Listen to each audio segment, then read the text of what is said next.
আপনজনদের দেওয়া অবহেলা পার্ট 1। মেঝেতে পড়ে আছি রক্তাক্ত অবস্থায়। ওঠার মতো কোনো শক্তি আমার কাজ করছে না। সারা শরীরে প্রচুর ব্যথা নিয়ে কোনো রকম উঠে বিছানায় গা এলিয়ে দিয়েছি। ভাবতেছি আপন মানুষগুলো এত নিষ্ঠুর কিভাবে হয়। নিজের স্ত্রীর দেওয়া মিথ্যা অপবাদ এর কারণে আজকে আমার এই অবস্থা। আমি আবির, একটা কোম্পানিতে ছোটখাটো পোস্টে চাকরি করি। চাকরির পাশাপাশি ছাত্র জীবন থেকে আমি নারী নির্যাতন ও অসহায় মানুষদের জন্য কাজ করি, যেখানে 5,000 সদস্য নিঃস্বার্থভাবে কাজ করে যাচ্ছে। আমার স্ত্রী নীলা, পারিবারিকভাবে আমাদের বিয়ে হয়েছে।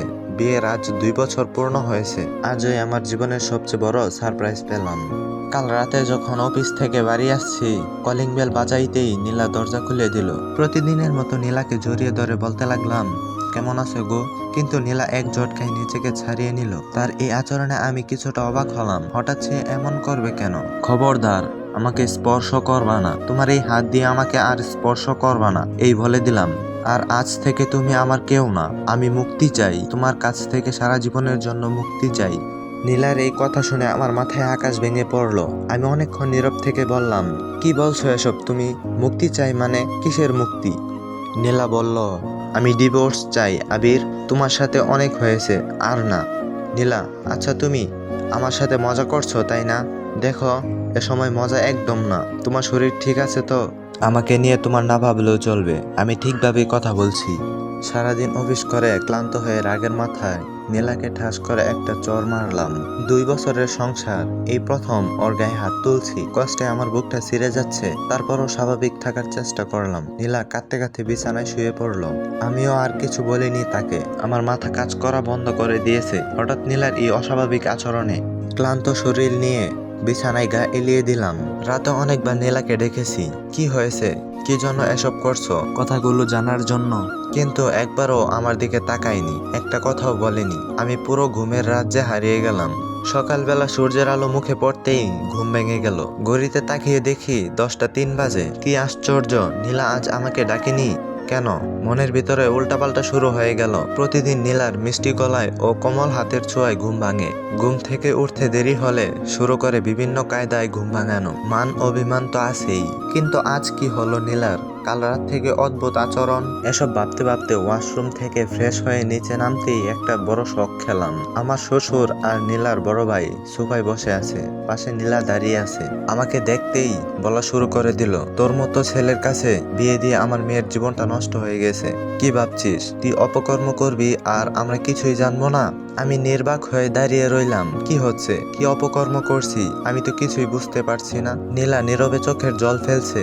এর মধ্যেই নীলার বড় ভাই বলতে লাগলো, বাবা, এসব ছোট লোকদের সাথে কথা না বলে হাত পা ভেঙে দেওয়াটাই উচিত। এক কথা বলতে দেরি আমার গালে থাপ্পড় পড়তে দেরি হলো না। আমি তাল সামলাতে না পেরে নিচে পড়ে যাই। নীলার ভাই আমাকে কলার ধরে টেনে তুলে 4-5টা ঘুষি আমার মুখে বসিয়ে দেয়। এরপর সজোরে ধাক্কা দেয়। আমি তাল সামলাতে না পেরে কাচের ডাইনিং টেবিলে পড়ে যাই। কাচের ডাইনিং টেবিল ভেঙে আমি নিচে পড়ে যাই। কাচ ভেঙে আমার শরীরে কিছু অংশ ঢুকে যায়। তারপরেও তারা আমাকে ছাড়েনি। ডাইনিং টেবিলে থাকা ফল কাটার ছুরি নিয়ে আমার কাছে এগিয়ে আসতেই নীলা বাধা দেয়, থাক ভাইয়া, যথেষ্ট হয়েছে, আর না, এখন বাড়ি চলো। আমার শ্বশুর যাওয়ার আগে বলে গেলেন, নীলার জন্য আজ তুই বেঁচে গেলি। ডিভোর্স পেপার পাঠিয়ে দিব, সই করে দিস। আর হ্যাঁ, ওই বাড়িতে নীলার উদ্দেশ্যে ভুলেও পা বাড়ালে তোর লাশটা টুকরা টুকরা করে সাগরে ভাসিয়ে দিব, কথাটা মনে রাখিস। আমি শুধু নির্বাক হয়ে ওদের চলে যাওয়া দেখতে লাগলাম। বিছানায় শুয়ে শুয়ে সকালের ঘটনাটা মনে করতে লাগলাম। কখন যে ভোর হয়ে গেছে বুঝতেই পারিনি। সারা শরীরে প্রচুর ব্যথা, ঠিকমতো উঠে দাঁড়াতে পারছি না। অনেক কষ্টে উঠে আয়নার সামনে গিয়ে অবাক হয়ে গেলাম। আমার পুরা চেহারা কাচের ছোট ছোট টুকরা আটকে গেছে। চেহারাটা আর আগের মতো নেই, ঠোঁট ফেটে গিয়েছে। 5 তলার উপর থেকে যে নিচে নামবো সেই শক্তিটুকু আমার নেই। এত পরিমাণ মেরেছে আমাকে। নীলা একবারও জানতে চায়নি আমি কেমন আছি, কি অবস্থা আমার। নিজের অজান্তে চোখ দিয়ে 2 ফোঁটা জল গড়িয়ে পড়লো। ফোনটা হাতে নিয়ে আমার বন্ধু সজলকে ফোন দিলাম। আমার মা বাবা মারা যাওয়ার পর আমার একমাত্র অবলম্বন এই বন্ধু সজল। ফোন রিসিভ করতেই বললাম, কই আছিস তুই? ও পাশ থেকে বলল, কি হয়েছে তোর? কণ্ঠটা এমন শোনা যাচ্ছে কেন? আমি একদম ঠিক, একটু আমার বাসায় আসবি? আরে, এতে আবার অনুরোধ করা লাগে নাকি? আমি এক্ষুনি আসছি। যাক, একটু শান্তি পেলাম প্রাণপ্রিয় বন্ধুর কথা শুনে। আমি আস্তে আস্তে দরজার কাছে গিয়ে একটা চেয়ার নিয়ে বসে পড়লাম। কিছুক্ষণ পর বন্ধু আসলো। আমার অবস্থা দেখে বন্ধু কেঁদে দিবে এমন অবস্থা তার। কি হয়েছে তোর? এই অবস্থা কিভাবে? কে করছে বল আমায়? ইত্যাদি প্রশ্ন করতে শুরু করলো। আমি তাকে সবকিছু খুলে বললাম। সে সবকিছু শুনে মূর্তির মতো বসে রইলো। কারো মুখে কোনো কথা নেই, শুধুই নীরবতা ভেঙে সজল বলতে লাগলো, চিন্তা করিস না, সব ঠিক হয়ে যাবে। আমি শুধু মাথা নাড়ালাম। কষ্টে ভিতরটা দুমড়ে মুচড়ে যাচ্ছে। সজলকে বললাম, আমার একটা কাজ করে দিতে হবে। সে বলল, কি কাজ বল? তুই শুধু এতটুকু খোঁজ নিয়ে দেখ, ঠিক কি কারণে নীলা আমাকে ডিভোর্স দিতে চাচ্ছে। কি অন্যায় আমার অন্যায় হলে আমি মাথা নত করে নিব, তবু মিথ্যা অপবাদ সহ্য করব না। প্লিজ ভাই, একটু খোঁজ নিয়ে দেখ। আচ্ছা, তুই চিন্তা করিস না, আমি দেখছি। তারপর সজল আমাকে ব্যথার ওষুধ খাওয়ায় ও মাথায় ব্যান্ডেজ করে দেয়। তারপর সজল চলে যায়। আমি বসে বসে ভাবছি, এই কি আমার সেই নীলা যে কিনা আমার সামান্য জ্বরে বিচলিত হয়ে পড়ে, আমার অসুস্থতা দেখলে অনেক সেবা যত্ন করত, সামান্য অভিমানে কেঁদে কেঁদে বালিশ ভিজাতো, কিন্তু আজ সেই নীলা নেই। এভাবে দেখতে দেখতে এক সপ্তাহ চলে যায়। আমি মোটামুটি সুস্থ হয়ে গেছি। সজল নিয়মিত খোঁজ খবর নিত, খাবার বাসায় দিয়ে যেত। এক সপ্তাহ আমি চাকরিতে যেতে পারিনি দেখে চাকরি থেকে আমাকে বহিষ্কার করা হয়েছে। আমার তাতে কোনো দুঃখ নেই। দুপুরের দিকে বসে বসে বই পড়তেছি, হঠাৎ দেখি বাসায় মালিকের মেয়ে একটা টিফিন বক্স নিয়ে দাঁড়িয়ে আছে। আমাকে দেখে বলল, মা এই খাবারটা আপনার জন্য পাঠিয়েছে। শুনলাম নাকি ভাবি চলে গিয়েছে রাগ করে। আমি জবাবে শুধু হ্যাঁ বললাম। খাবার নিলাম হাতে, না নিলে আবার বলবে অহংকারী আমি। অনিচ্ছা সত্ত্বেও নিলাম। পরদিন সকালবেলা বের হলাম একটা চাকরির জন্য। পথে সজলের সাথে দেখা। ওকে এ কথা বলতেই বলল, আরে আমার অফিসে একটা পোস্ট খালি আছে, কাল থেকে জয়েন করিস। সমস্যা নেই, যদিও বেতন অনেক কম। তাও রাজি হয়ে গেলাম, কারণ আমার চলার মতো টাকা তো লাগবে। এভাবে কয়েকদিন কেটে যায়। নীলার কোনো খবর নেই, ফোনও বন্ধ। আমার বাসায় মালিকের মেয়ে প্রায়ই খাবার নিয়ে আসে। মেয়েটাকে বাধা করা সত্ত্বেও নিয়ে আসে। একদিন দুপুরে মেয়েটা খাবার নিয়ে এসে আমার পাশে টেবিলে বসে পড়ে। আমি খাবার খাচ্ছি এমন সময় আমার শ্বশুর মশাই খাবার টেবিলে মেয়েটাকে দেখে বলল, আমি জানতাম তোমার মতো লম্পট এর কারণে আমার মেয়ের জীবনে সুখ আসবে না। একটা চলে গেছে, এখন আরেকটা পেয়েছো, তুই একটা চরিত্রহীন। এই বলে একটা খাম আমার দিকে ছুঁড়ে মেরে বলে, যত তাড়াতাড়ি সই করবি তত তোর মঙ্গল।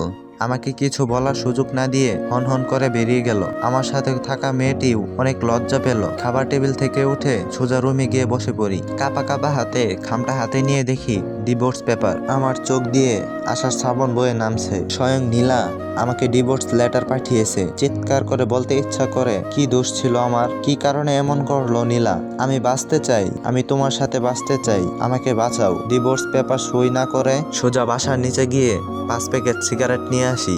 এই সাইফাস কখনো আগে হাত দিয়ে ধরে দেখি নাই, আর আজ থেকে এটা আমার নিত্য সঙ্গী। এর মধ্যে সজল ফোন দিয়ে যা বলল আমি মোটেও প্রস্তুত ছিলাম না। ফোনের অপাশ থেকে সজল বলতে লাগলো, নীলা নাকি আমাকে পতিতালয়ে দেখেছে, আমি নীলার সাথে প্রতারণা করেছি, তার ভালোবাসা আর বিশ্বাস ভেঙেছি, ইত্যাদি আরো অনেক কিছু বলল।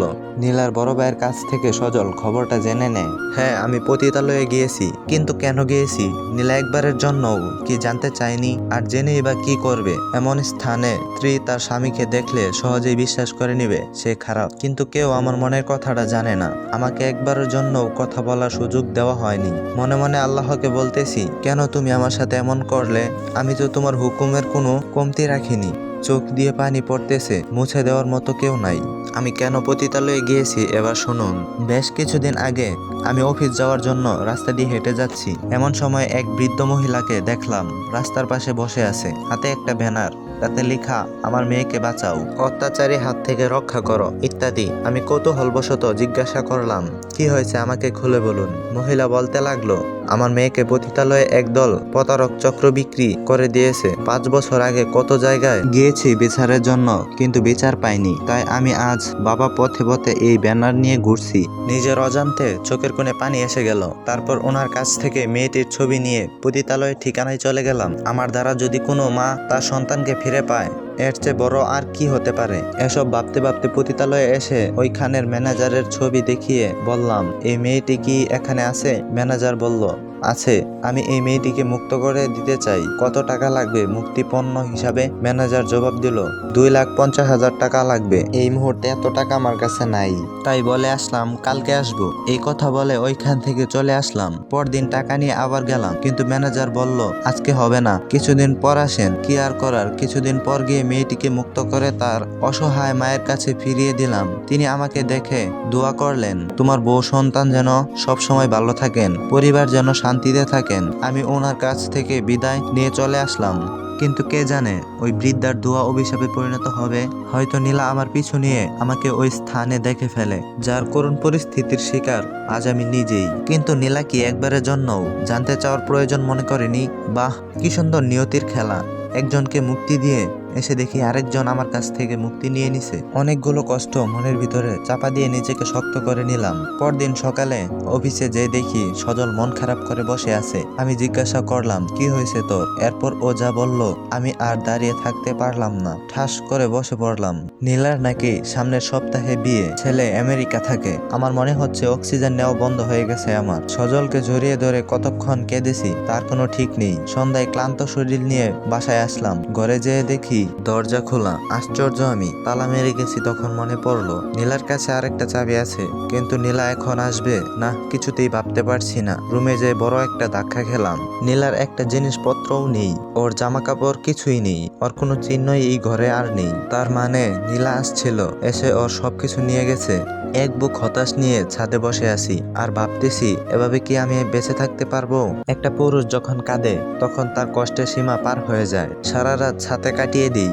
ভোরবেলা ঘরে যেয়ে আজকেও আবার মালিকের মেয়ে নাস্তা নিয়ে আসছে। কিছু বললাম না। রুম থেকে বের হয়ে নিচে যেতেই পেছন থেকে বলল, খাবেন না? আপনার চেহারা তো অনেক খারাপ হয়ে গেছে। আমি বললাম, কে তুমি আর কেন বা আমার জন্য এত চিন্তা করো? মেয়েটি জবাব দিল, বারে একই ফ্ল্যাটে থাকেন, কেউ না হলে প্রতিবেশী তো, মানুষ তো, প্লিজ খাবারটা খেয়ে নিন।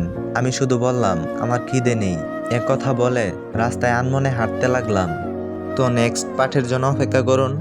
ভুল ত্রুটি ও ক্ষমা সুন্দর দৃষ্টিতে দেখবেন। আর ভালো লাগলে লাইক কমেন্ট করে সাথেই থাকবেন। ধন্যবাদ।